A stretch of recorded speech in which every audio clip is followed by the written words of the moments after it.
link tree as well. So the big thing today, why AI ethics now? Well, I think the question's got to be, why not? Recently, Ofcom reported that just under 40% of 7 to 11-year-olds are using Gen AI. And yes, you did hear that right. Just under 40% of 7 to 11-year-olds. So if that's the statistics for primary schools, you can only imagine what it's going to be in our schools. In the 90s, or in some schools, it will be 100%. Also, the challenge for schools is changing. Back when I was doing my teacher training, even on the lesson plans back then, it was all about how are we going to bring ICT into our classroom and into our schools. But that challenge now, it's out of date. And yes, we have, if you look at every school in this room, we've all made great progress, whether that's through interactive whiteboards, through digital devices, through bringing in coding clubs. But again, now that challenge, it has changed. It's now not about how do we bring ICT into our schools and into our classrooms. The bigger challenge now is how do we actually take the education sector, the whole sector, and put that into an AI world? And that's a far, far more complex question, a far more complex challenge that all of us are going to have to navigate together. And again, out there, the landscape has changed. You ask any parent in this room 20 years ago, where is the safest place you could put your child? The majority would probably say, at home, alone, in their bedroom, their safe haven. Fast forward to 2026, as a parent to a 4 and a 6-year-old, myself now and many other parents could probably argue that one of the most dangerous places you could put a child is at home, alone in their bedroom, with a digital device with access to the internet and AI apps.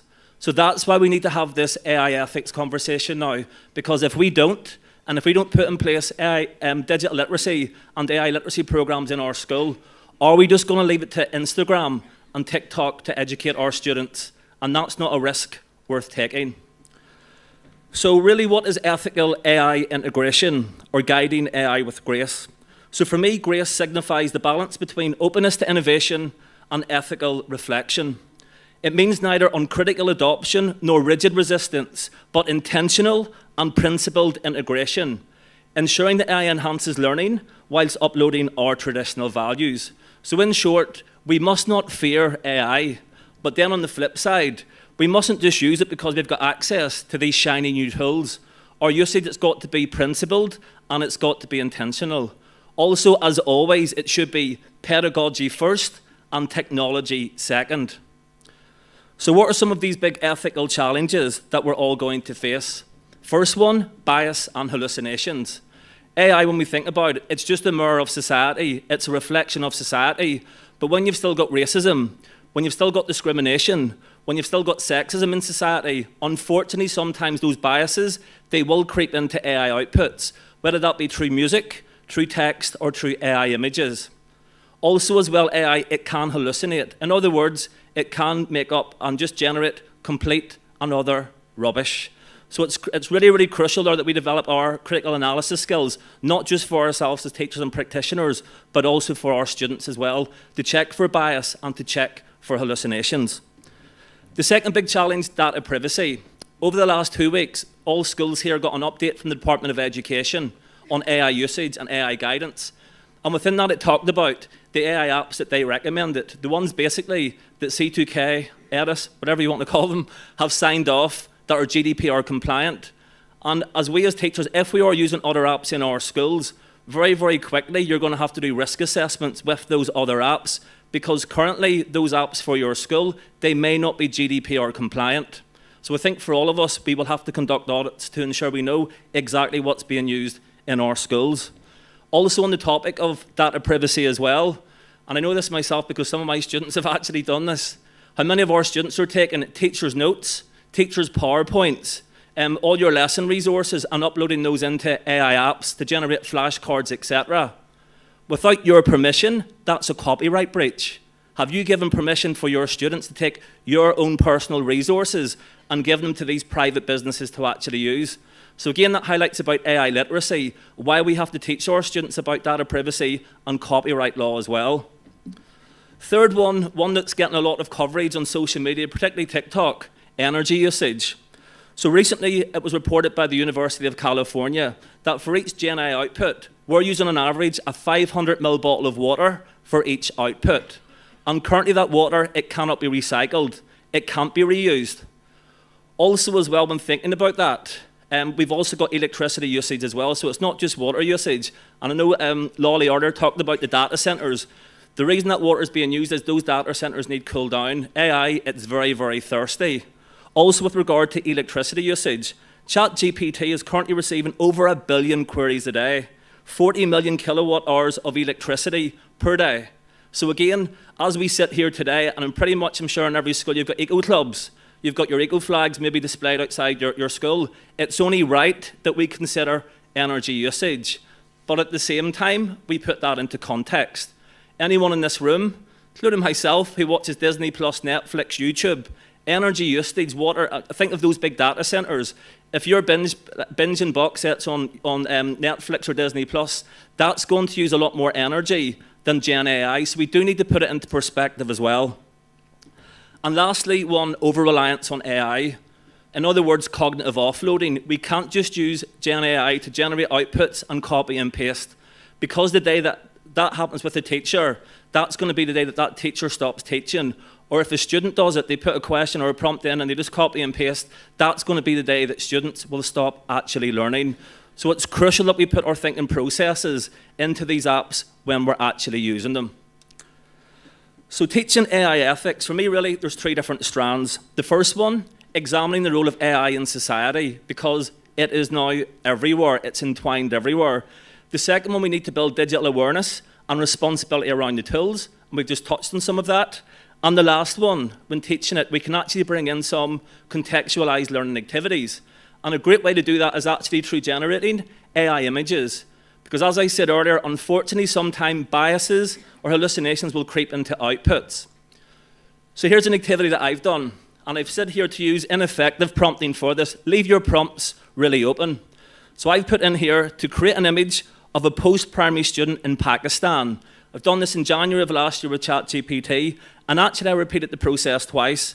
So what do we get in both images? Twice, it's given me a male student. I did not specify a gender. In the second image, you might not be able to see it, but there's actually a crescent moon symbol added to the student's garment that they're wearing. Again, I did not specify a religion of that student. AI has. And then also you'll notice in the background, the dome-shaped buildings. So again, and once I've done a wee bit more of digging with that, I would say here that these images are what the internet thinks Pakistan is, not actually what Pakistan is. So again, I've repeated this, and this time I've actually put in, create an image of a post-primary student in Africa. Again, using ChatGPT. So think of Africa, one continent, 54 countries, some of the most colourful and exciting places on earth. Cairo, Lagos, Cape Town.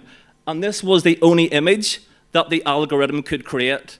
An image of a student walking, shoulders slumped, head down, looking quite sad, along a dusty road, a dusty track.